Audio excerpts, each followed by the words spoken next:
ทาชินาวงศารามรุ่งเรืองรองส่องแสงพระธรรมสุดเลิศล้ำผู้ถิ่นธานีผู้คนไกลๆรวมเติมบารมีด้วยศรัทธานำพาชีวีให้ลูกนี้สุขีเรื่อยมา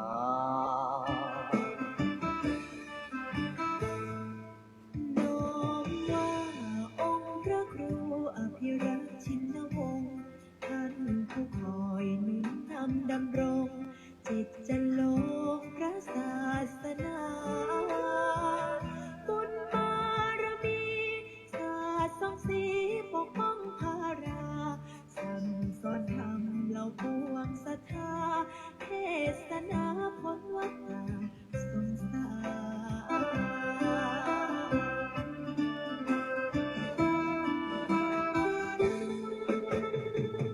จอมราชันองค์มหาวชิราลงกรณ์ผู้ทรงเป็นนิมาหิศรคุณบอนคุ้มครอบเหตุทันในวโรกาสราชาพิเศษกทะเลิงขวัญยังสร้างอารามงดงามตระการถวายองค์ท่านเป็นราชกุศล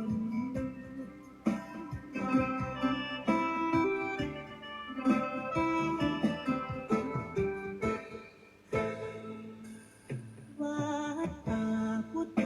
ชินวงศาราม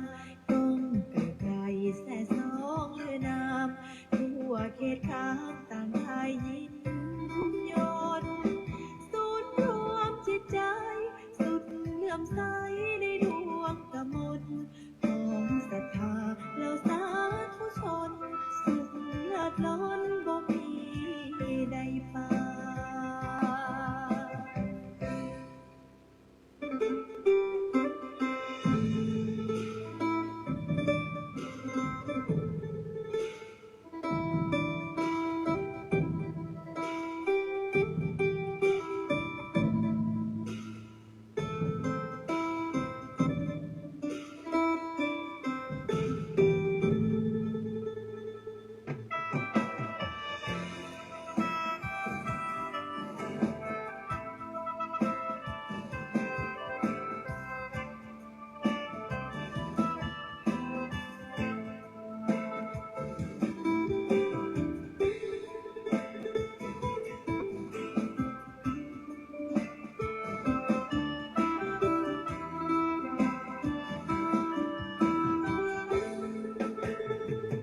จอมราชันองค์มหาวชิราลงกรณ์ผู้ทรงเป็นนิมาหิศรคุณบอนคุ้มครอบเหตุทันในวโรกาสราชาพิเศษกทะเลิงทวันจึงสร้างอารามงดงามตระการถวายองค์ท่านเป็นราชกุศล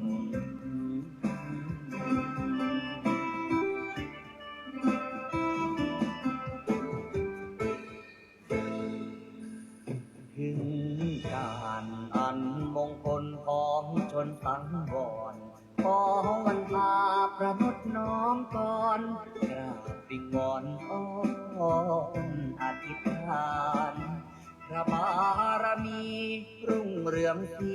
นั้นจงบันดาลสิ่งศักดิ์สิทธิ์ทั่วถิ่นสถานโปรดช่วยประทานโลกนั้นร่มเย็น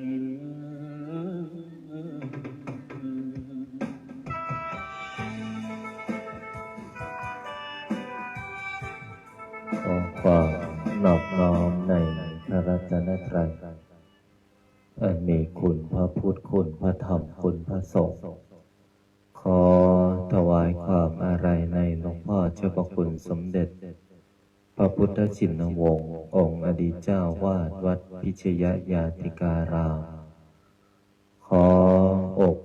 ถวายความเคารพในพระมหาเถรานุเถระเพื่อนกัลยาณมิตรเพื่อนกัลยาณธรรมทุกรูปทุกท่าน ขอความสุขความสวัสดีจงบังเกิดมีแก่ญาติโยมญาติธรรมโลกหลานหม่นมหาจักรพรรดิทุกท่านทุกคนที่ได้มาพร้อมจิตตั้งใจในการสวดมนต์แล้วก็ขออนุโมทนาเอาละต่อจากนี้ขอให้พวกเราพร้อมจิตตั้งใจสวดมนต์ในวันนี้ได้พร้อมเพรียงกันพุทธังชีวิตังเมปุเชมิธัมมังชีวิตังเมปุเชมิสังฆังชีวิตังเมปุเชมิพุทธังวันทามิธัมมังวันทามิสังฆังวันทามิคูปัชฌาอาจาริยคุณังวันทามิมาตาปิตุคุณังวันทามิภาไตรสิกขาคุณังวันทามินะโมตัสสะภะคะวะโตอะระหะโตสัมมาสัมพุทธัสสะนะโมตัสสะภะคะวะโตอะระหะโตสัมมาสัมพุทธัสสะนะโมตัสสะภะคะวะโตอะระหะโตสัมมาสัมพุทธัสสะพุทธังสรณังคัจฉามิธัมมังสรณังคัจฉามิสังฆังสรณังคัจฉามิทุติยัมปิพุทธังสรณังคัจฉา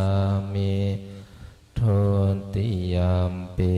ธัมมังสรณังคัจฉามิทุติยัมปิสังฆังสรณังคัจฉามิตติยัมปิพุทธังสรณังคัจฉามิตติยัมปิธัมมังสรณังคัจฉามิตติยัมปิสังฆังสรณังคัจฉามิปานาติปาตาเวรมณีสิกขาปัฏฐานสมาธิยามิอาทินนาทานาเว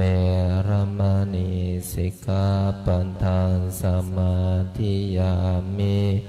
กาเมสุมิจฉาจาราเวรมณีสิกขาปัฏฐานสมาธิยามิ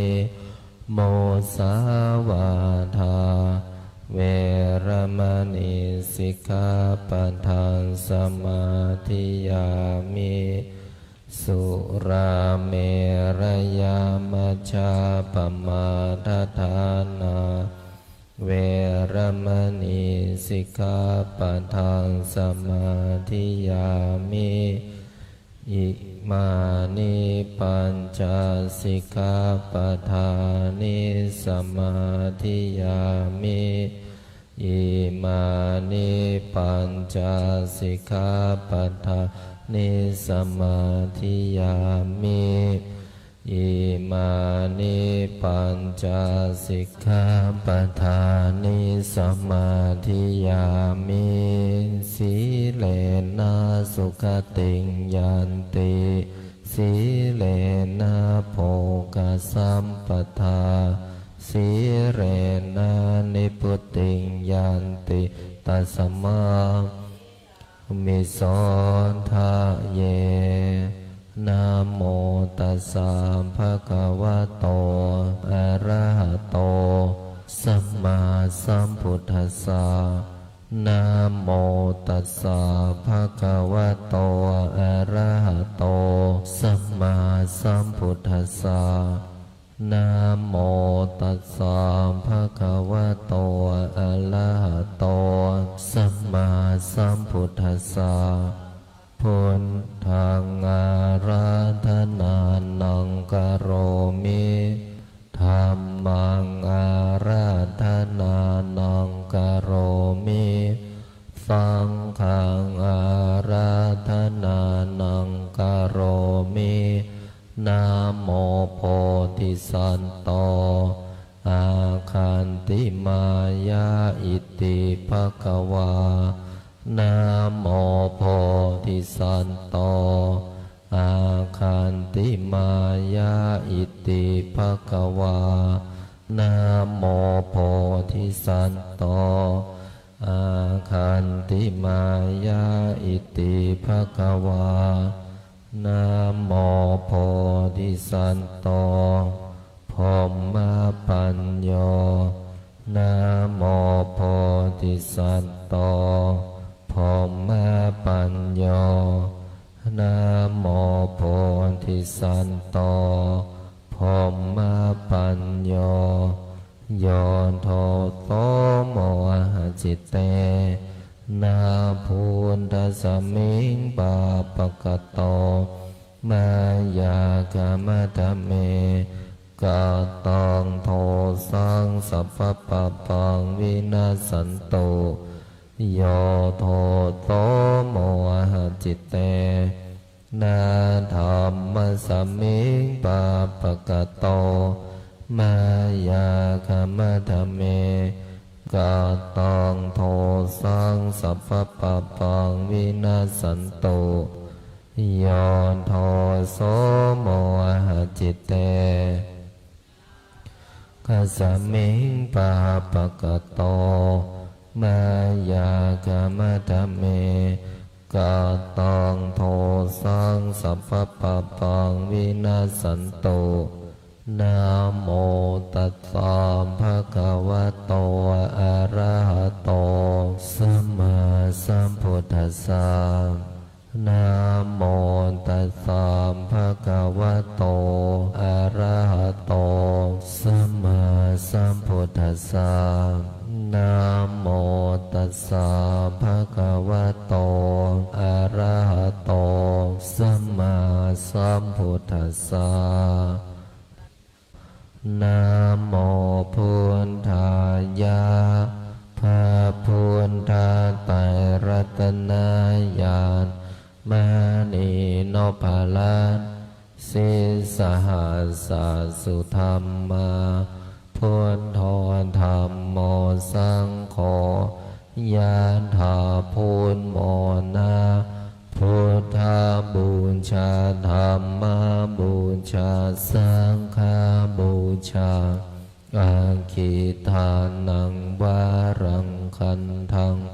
สิวารินจมหาเทลังอาหังวันทามิทุระโตอาหังวันทามิธาตุโยอาหังวันทามิสัพพะโตพุทธาธรรมสังฆปูญเชมินะโมพุทธายะพระพุทธไตรรัตนญาณมณีโนภารัตสิสหัสสสุธรรมาพุทโธธรรมโมสังโฆยะถาพุทโมนา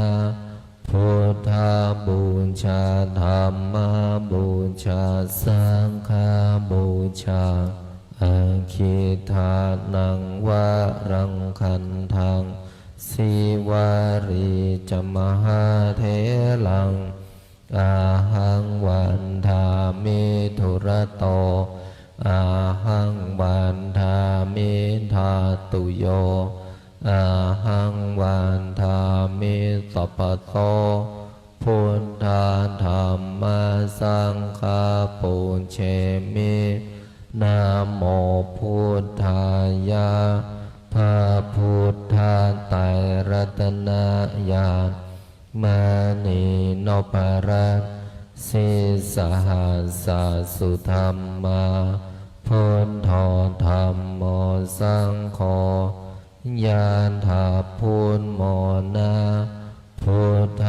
บูชาธัมมาบูชาสังฆบูชาอาคิทานังวะรังคันทังสิวารีจมหาเทลังอาหังวันทามิธุระโตอาหังวันทามิธาตุโยอาหังวันทามิสัพพโสพุทธาธัมมาสังฆาปุญเชมินะโมพุทธายะพระพุทธไตรรัตนญาณ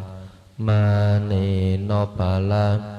สิสหัสสะสุธรรมาพุทโธธัมโมสังโฆญาณถาพุทโมนาพุทธบูชาธัมมาบูชาสังฆบูชาอาคิทานังวะรังคันทังสิวาริจมหาเทลังอาหังวันทามิธุระโตอาหังวันทามิธาตุโยอาหังวันทามิสัพพโสพุทธาธัมมาสังฆาปุญเชมินะโมพุทธายะพระพุทธไตรรัตนญาณมานีนพรัตน์สิสหัสสะสุธรรมาพุทโธธัมโมสังโฆ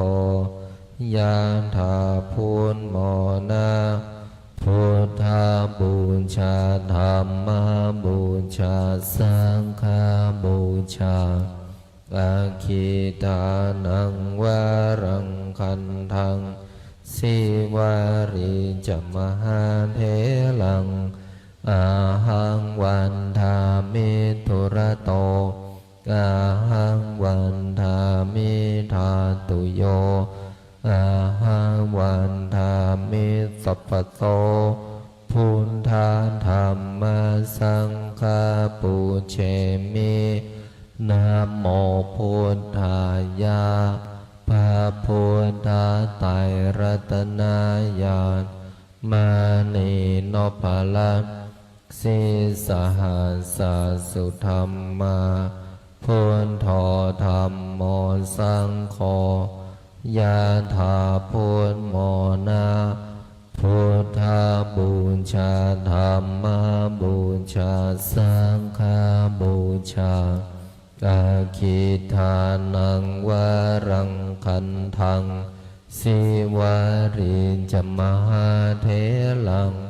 อาหังวันทามิธุระโตอาหังวันทามิธาตุโยอาหังวันทามิสัพพโสพุทธาธัมมาสังฆาปุญเชมินะโมพุทธายะพระพุทธไตรรัตนญาณมานีนพรัตน์สิสหัสสะสุธรรมาพุทโธธัมโมสังโฆญาณถาพุทโมนาพุทธบูชาธัมมาบูชาสังฆบูชาอาคิทานังวะรังคันทังสิวาริจมหาเทลังอาหังวันทามิธุระโตอาหังวันทามิธาตุโยอาหังวันทามิสัพพโสพุทธาธัมมาสังฆาปุญเชมินะโมพุทธายะพ พระพุทธไตรรัตนญาณมานีนพลักสิสหัสสุธรรมาพุทโธธรรมโมสังโฆยะถาพุทโมนาพุทธบูชาธรรมบูชาสังฆบูชาอาคิทานังวรังคันทังสิวาริจมหาเถลังอาหังวันทามิตุระโตอาหังวันทามิธาตุโยอาหังวันทามิสัพพโสพุทธาธรรมสังฆปุญเชมินะโมพุทธายะพระพุทธไตรรัตนญาณมานีนพลักสิสหัสสุธรรมาพุทโธธรรมโมสังโฆยะถาพุทโมนาพุทธบูชาธรรมบูชาสังฆบูชาอาคิทานังวรังคันทังสิวาริจมหาเถลัง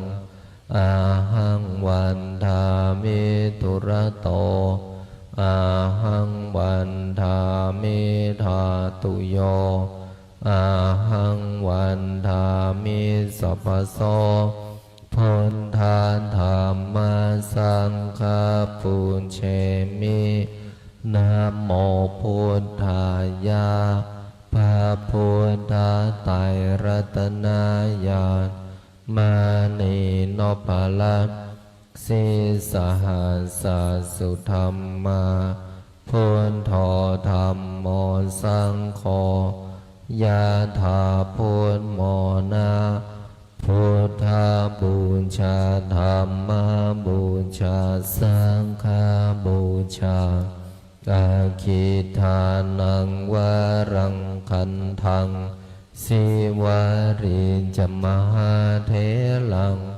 อาหังวันทามิตุระโตอาหังวันทามิธาตุโยอาหังวันทามิสัพพโสพุทธาธรรมสังฆปุญเชมินะโมพุทธายะพระพุทธไตรรัตนญาณมานีนพลักสิสหัส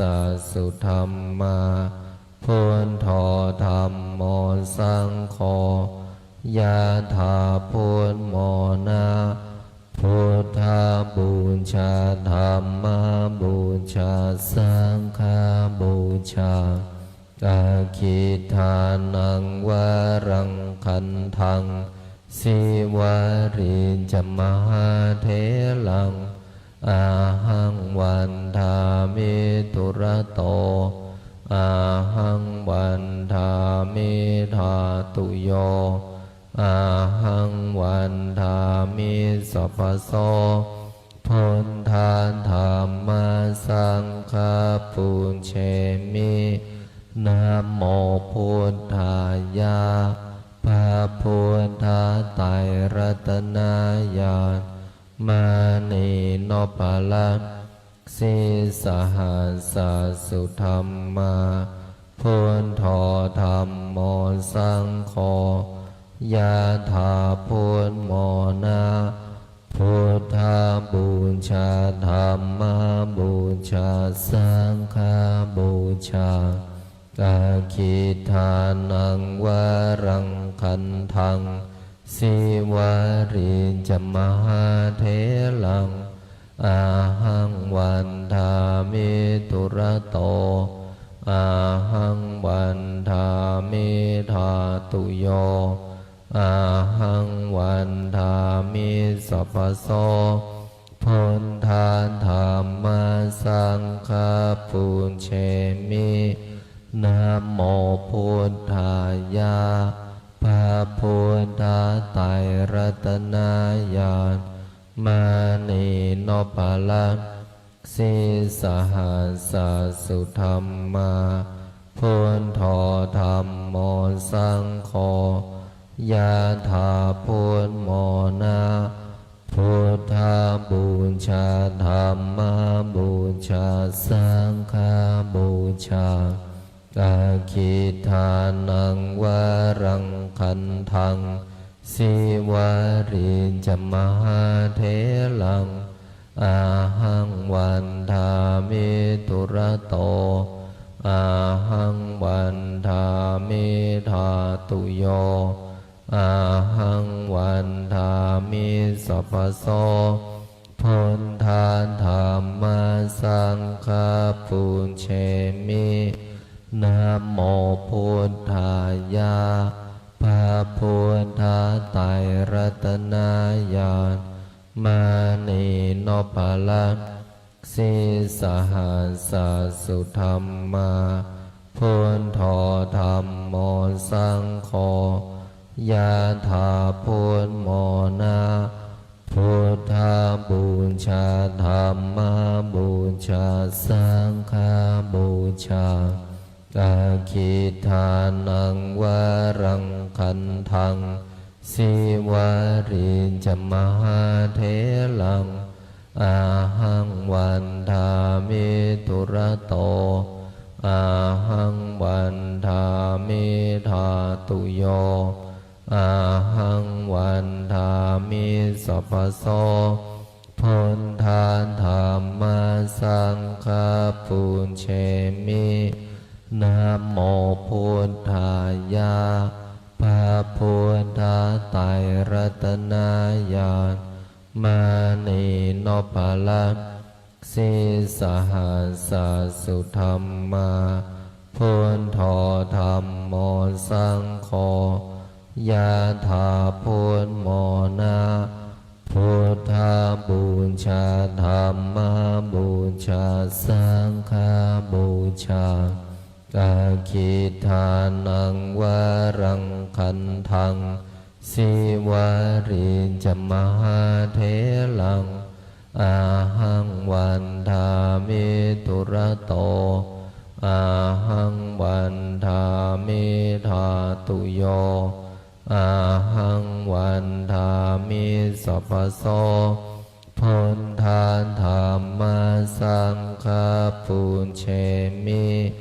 นะโมพุทธายะพระพุทธไตรรัตนญาณมานีโนปาลังสีสหัสสุธรรมาพุทโธธรรมโมสังโฆยะถาพุทโมนาพุทธบูชาธรรมบูชาสังฆ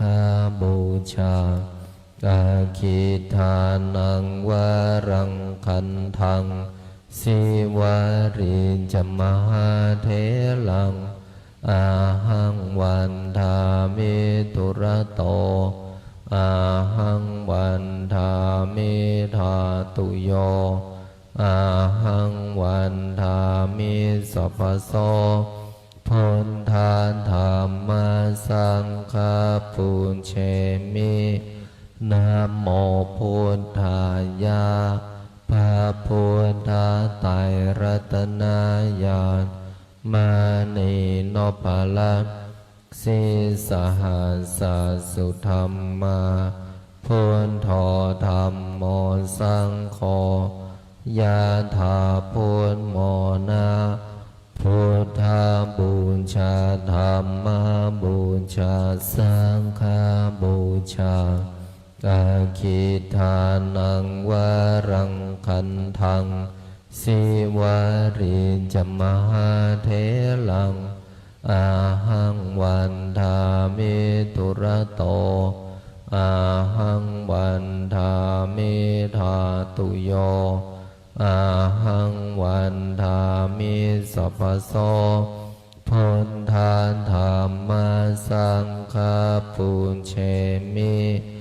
นะโมพุทธายะ พระพุทธไตรรัตนญาณมานีนพลังสีสหัสสุธรรมาพุทโธธรรมโมสังโฆยะถาพุทโมนาพุทธาบูชาธรรมบูชาสังฆบูชาอาคิทานังวารังคันทังสิวาริจมหาเถลังอาหังวันทามิตุระโตอาหังวันทามิธาตุโยอาหังวันทามิสัพพโสพุทธาธรรมสังฆปุญเชมินะโมพุทธายะพระพุทธไตรรัตนญาณมานีนพลังสีสหัสสุธรรมาพุทโธธรรมโมสังโฆยะถาพุทโมนาพุทธาบูชาธรรมบูชาสังฆบูชาอาคิทานังวารังคันทังสิวาริจมหาเถลังอาหังวันทามิตุระโตอาหังวันทามิธาตุโยอาหังวันทามิสัพพโสพุทธาธรรมสังฆปุญเชมินะโมพุทธายะพระพุทธไตรรัตนญาณมานีนพรัตน์สีสหัสสุธรรมาพุทโธธรรมโมสังโฆยะถาพุทโมนาพุทธาบูชาธรรมบูชาสังฆบูชาอาคิทานังวารังคันทัง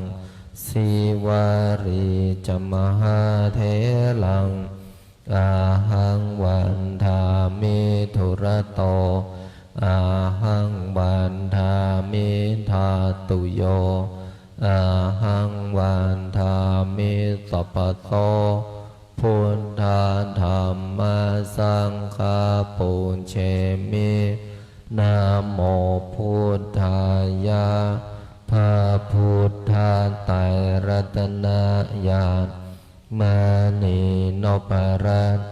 สีสหัสสุธรรมาพุทโธธรรมโมสังโฆยะถาพุทโมนาพุทธาบูชาธรรมบูชาสังฆบูชาอาคิทานังวารังคันทังสิวาริจมหาเถลังอาหังวันทามิตุระโตอาหังวันทามิธาตุโยอาหังวันทามิสัพพโสพุทธาธรรมสังฆปุญเชมินะโมพุทธายะพระพุทธไตรรัตนญาณมานีนพลังสีสหัสสุธรรมาพุทโธธรรมโมสังโฆยะถาพุทโมนาพุทธาบูชาธรรมบูชาสังฆบูชาอาคิทานังวารังคันทังสิวาริจมหาเถลังอาหังวันทามิตุระโตอาหังวันทามิธาตุโยอาหังวันทามิสัพพโสพุทธาธรรมสังฆปุญเชมินะโมพุทธายะพ พระพุทธไตรรัตนญาณมานีนพรัตน์ศีสหัสสุธรรมาพุทโธธรรมโมสังโฆยะถาพุทโมนะพุทธาบูชาธรรมบูชาสังฆบูชาอาคิทานังวารังคันทังสิวาริจมหาเถลังอาหังวันทามิทุระโตอาหังวันทามิธาตุโยอาหังวันทามิสัพพโตพุทธาธรรมสังฆาปุเชมินะโมพุทธายะพระพุทธไตรรัตนญาณมานีนพรัตน์ศีสหัส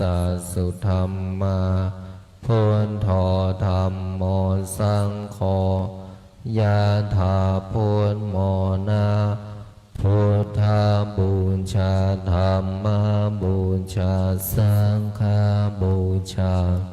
อาคิทานังวารังคันทัง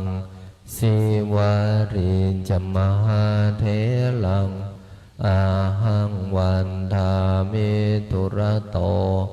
อาหังวันทามิธาตุโยอาหังวันทามิสัพพโส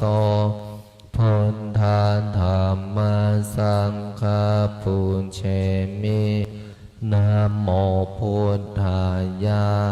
พระพุทธไตรรัตนญาณมานีนพรัตน์ศีสหัสสุธรรมาพุทโธธรรมโม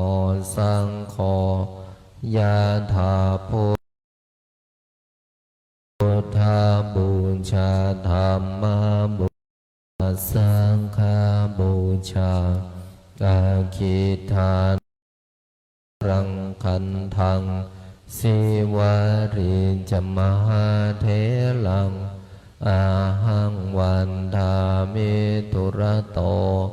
อาหังวันทามิธาตุโย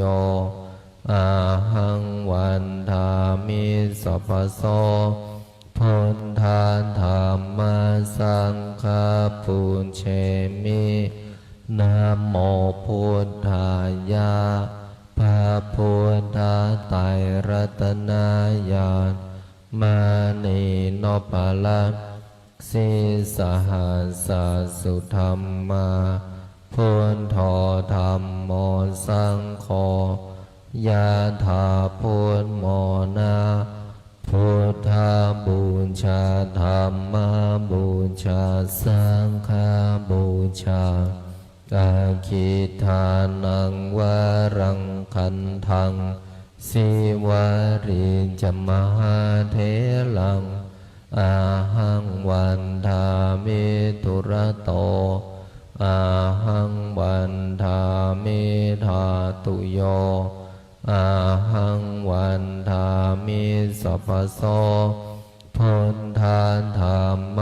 สังฆาปุเชมินะโมพุทธายะพระพุทธไตรรัตนญาณมานีนพรัตน์ศีสหัสสุธรรมาพุทโธธรรมโมสังโฆยะถาพุทโมนะพุทธาบูชาธรรมบูชาสังฆบูชาอาคิทานังวารังคันทังสิวาริจมหาเถลัง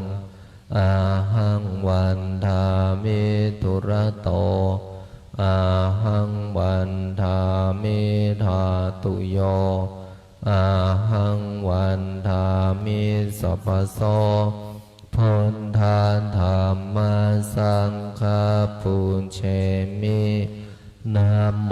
พุทธายะพระพุทธไต ตนายานมานีโนภลังสีสหัสสุธรรมาพุทโธธรรมโมสังโฆยะถาพุทโมนาพุทธาบูชาธรรมบูชาสังฆบูชาอาคิทานังวรังคันทังสิวาริจมหาเถลัง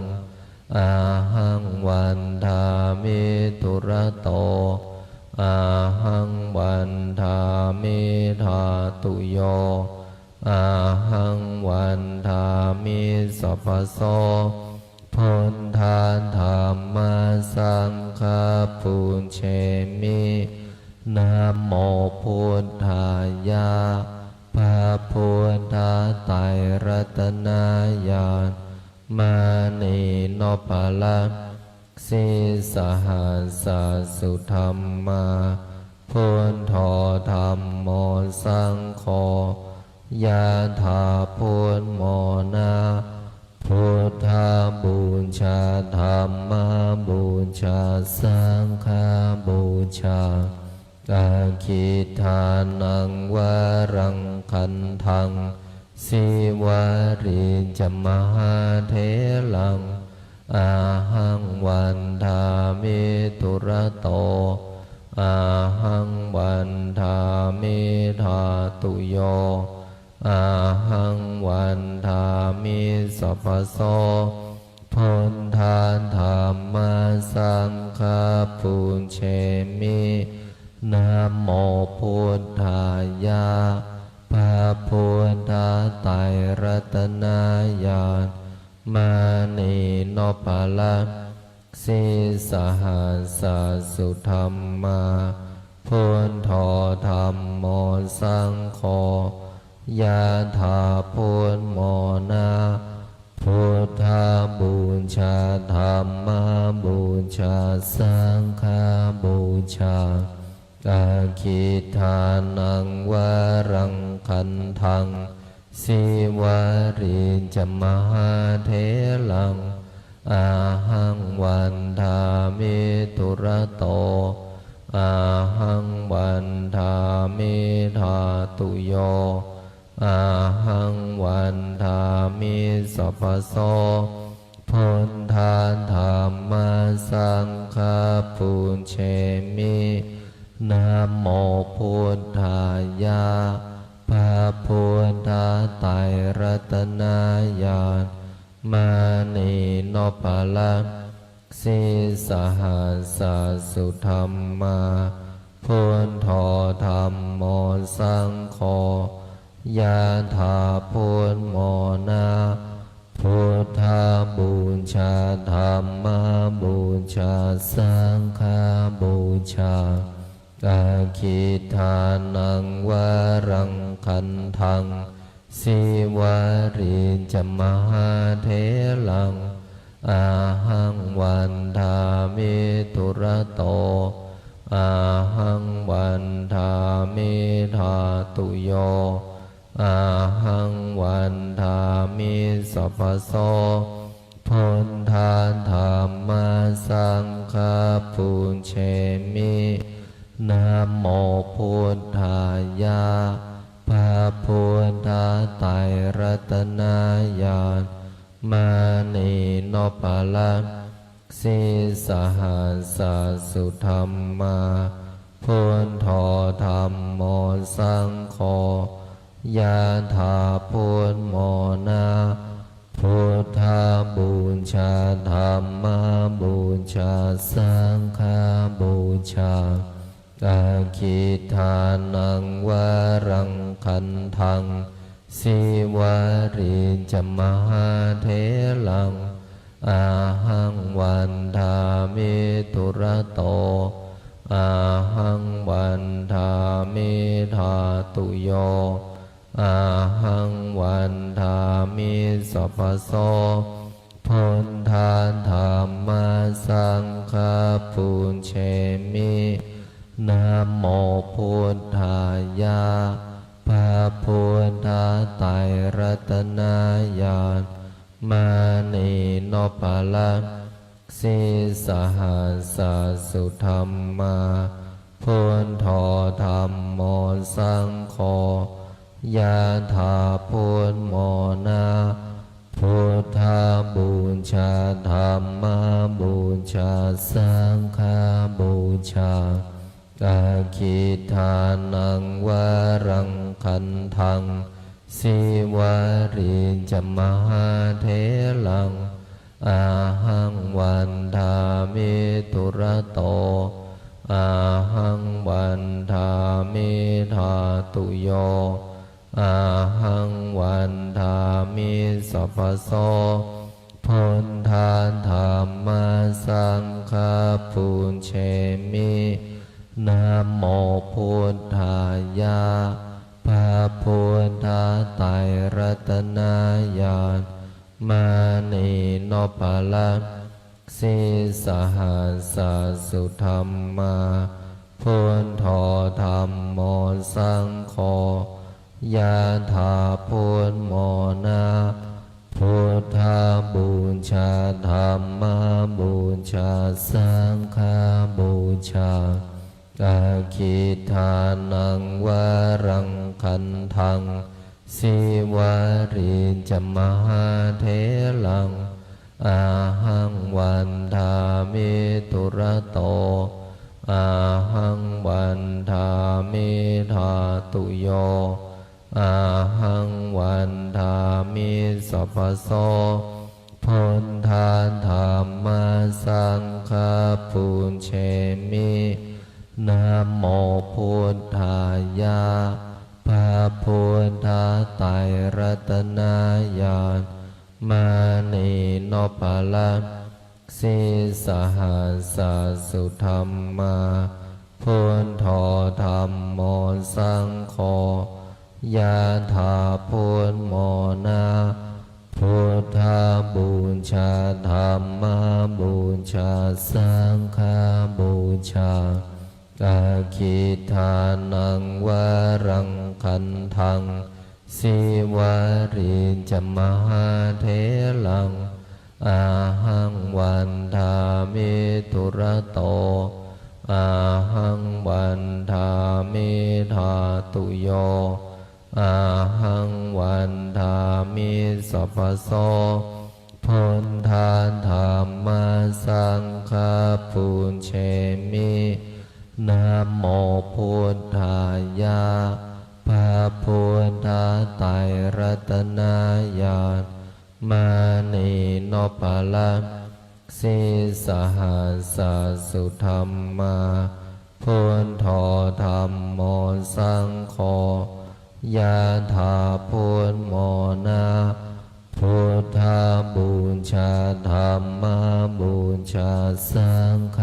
บูชาอาคิทานังวรังคันทังสิวาริจมหาเถลังอาหังวันทามิตุระโตอาหังวันทามิธาตุโยอาหังวันทามิสัพพโสพุทธาธรรมสังฆปุญเชมินะโมพุทธายะพระพุทธไตรรัตนญาณมานีนพลังสีสหัสสุธรรมาพุทโธธรรมโมสังโฆยะถาพุทโมนาพุทธบูชาธรรมบูชาสังฆบูชาอาคิทานังวรังคันทังสิวาริจมหาเถลังอาหังวันทามิตุระโตอาหังวันทามิธาตุโยอาหังวันทามิสัพพโสพุทธาธรรมสังฆปุญเชมินะโมพุทธายะพระ พุทธาไตรรัตนญาณมานีนพรัตน์สิสหัสสะสุธรรมาพุทโธสังโฆญาณถาพุทธโมนาพุทธาบูชาธรรมบูชาสังฆบูชาอาคิทานังวะรังคันทังสีวารีจมหาเถลังอาหังวันทามิธุระโตอาหังวันทามิทาตุโยอาหังวันทามิสัพพโตพุทธาธรรมสังฆาเชมินะโมพุทธายะพระพุทธาไตรรัตนญาณอานีนพรัตน์สิสหัสสะสุธรรมาพุทโธธรรมโมสังโฆญาณถาพุทธโมนาพุทธาบูชาธรรมบูชาสังฆบูชาอาคิทานังวะรังคันทังสีวารีจมหาเถลังอาหังวันทามิธุระโตอาหังวันทามิทาตุโยอาหังวันทามิสัพพโตพุทธาธรรมสังฆาปุญเชมินะโมพุทธายะพระพุทธาไตรรัตนญาณมานีนพรัตน์สิสหัสสะสุธรรมาพุทโธธรรมโม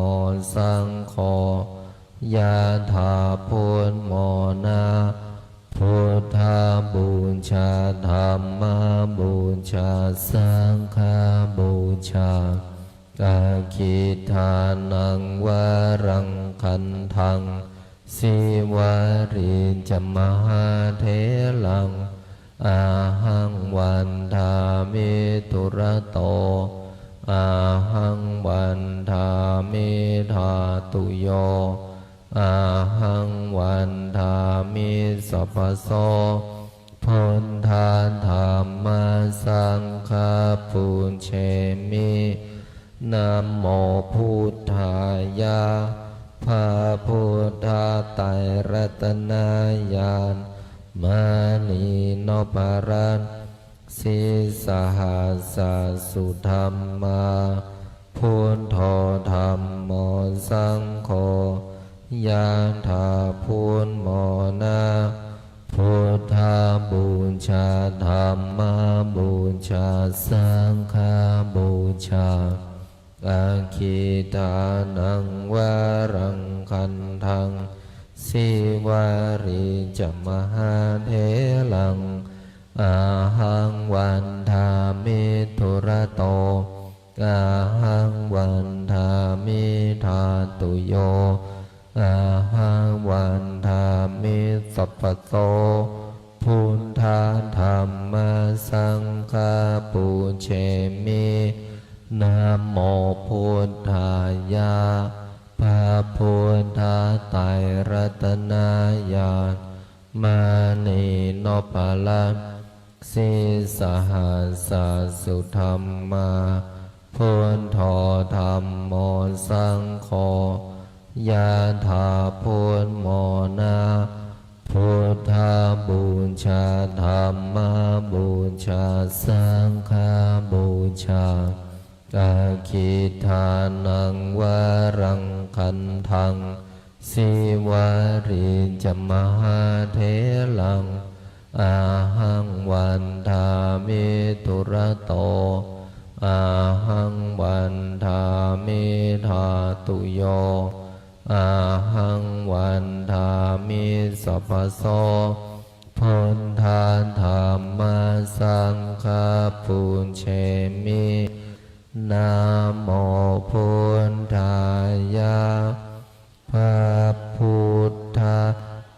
ไต สหัสสะสุธรรมาพุทโธธรรมโมสังโฆยะถาพุทโมนะพุทธาบูชาธรรมบูชาสังฆบูชาอาคิทานังวะรังคันทังสิวาริจมหาเทลังอาหังวันทาเมตุระโตอาหังวันทาเมธาตุโยอาหังวันทาเมสัพพโตพุทธธรรมสังฆปุญเชมิสัมเพพุทธาสัมเพธัมมาสัมเพสังฆาพลังปัตตาปัจเจกานันจะยังพรังอรหันตานันจะเตเชนาราคัมพันธามิสัมภาโสสัพเพพุทธาสัมเพธัมมาสัมเพสังฆาพระปัตตาปัจเจกานันจะยังพรังอรหันตานันจะเตเชนาราคัมพันธามิสัมภาโสสัมเพพุทธาสัมเพธัมมาสัมเพสังฆาพละปันตาปัญเจกานันจะยังพรังอรหันตานันจะเตเชนาราคัมพันธามิสัมภาโสพุทธังอธิษฐามิธัมมังอธิษฐามิสังฆังอธิษฐามิขออำนาจบุญกุศลที่เกิดจากการสวดมนต์บทมหาจักรพรรดิบุญใดกุศลใดที่สำเร็จแล้วจงประสิทธิประทานพรให้ลูกหลานมนต์มหาจักรพรรดิทุกท่านทุกคนจงมีแต่ความสุขความเจริญนึกคิดทำปรารถนาสิ่งใดขอให้สิ่งนั้นพันสำเร็จสมความปรารถนาทุกประการอีกทั้งขอให้ทุกคนอย่าอดอย่าอยากอย่ายากอย่าจนให้มั่งให้มีให้ร่ำให้รวยมีเงินมีทองเหลือกินเหลือเก็บเหลือใช้มีสุขภาพร่างกายที่แข็งแรงมีอายุขัยที่ยืนยาวถึง100 ปีทุกท่านทุกคนเทินขออนุโมทนากราบลาพระรัตนตรัยได้พร้อมเพียงกัน